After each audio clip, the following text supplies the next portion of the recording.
Parashat Kitavo, 5783. Baruch Hashem, we're deep in Elul, getting ready for Chai Elul, for the Tvadut, getting ready for all the big weddings coming up. Shat Hashem for DP and Ariella, and also obviously the wedding of Rina and Jesse, and the Chatunava Morin V'Rabbeinu Arav Or Keller. So a lot of big things happening. So we know that in this parsha, there's the famous time that we say a whole big thank you to God when we bring the bekurim. It's called mikra bekurim, and it's interesting because in Beit HaMikdash we basically, in the Torah, it was very silent. There was a lot of sacrifices, but there was no music. Music is much later with David HaMelech, and Tefillah is much later with Shlomo HaMelech. So Beit HaMikdash was called the silent place of silence, except for Mikra Bikurim and Vidui Masrot and Birkat Kohanim. But really it was a very, so if there's so little speaking in Mikdash, why was Mikra Bikurim so important that suddenly now we're talking? And obviously the uniqueness of the Bikurim is the establishment of the importance of beginnings. And we're all there right now. The beginning of a new year in Israel, in a new journey, beginning of new school years, beginning of new years in university.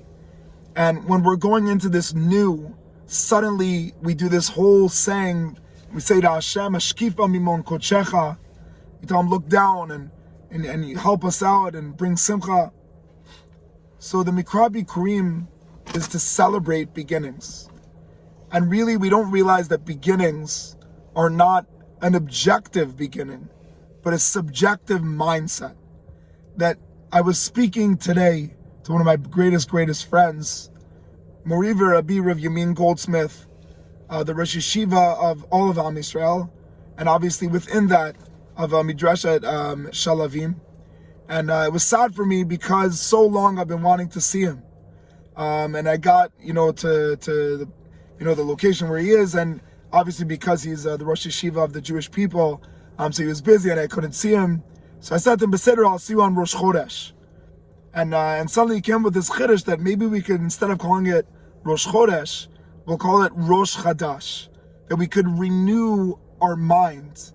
And that's the Mikra Bikurim, and maybe the most important thing about the beginnings in Judaism.